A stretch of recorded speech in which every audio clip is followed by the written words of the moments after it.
I'm the kid. That's what everyone calls me. It's not to show off. That's what they called me where I come from, and that's what my companions have called me since I made it onto the island. And the audience adopted it immediately as my nickname. I want to start my last confessional by thanking the audience for their support. A name like the kid always implies a show of affection.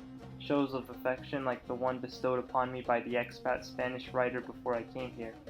He called me the same thing, the kid. I entered this contest so I could see him again. I was born in the city formerly known as Fez, but I grew up in the slums of what was once called Tetuan.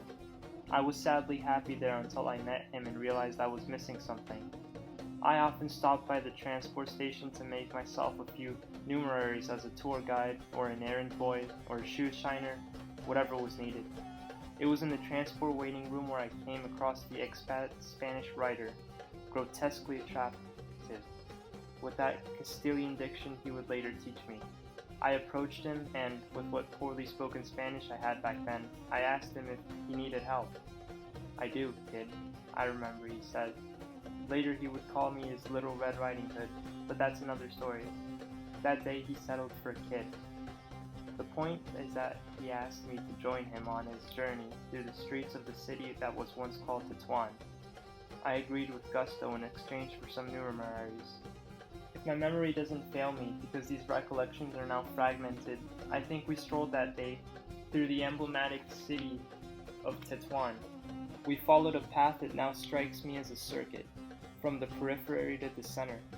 We visited Bled, the plaza of Said al-Hura. We took Trancat Street.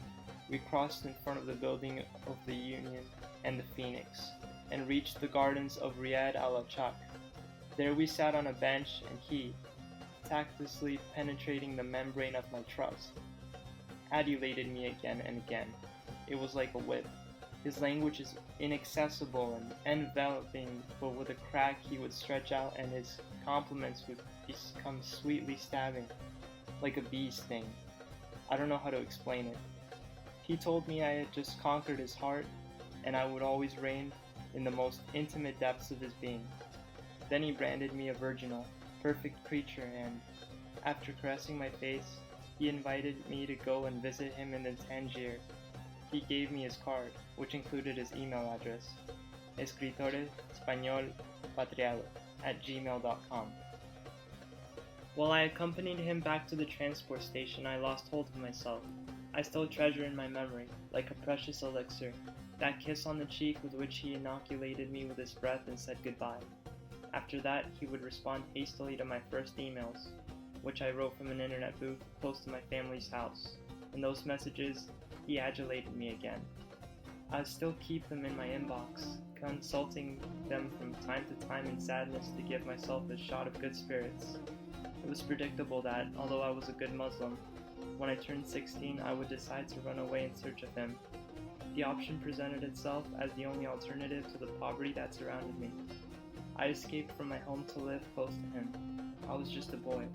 Now I'm the kid. That's how I came to the Tangier.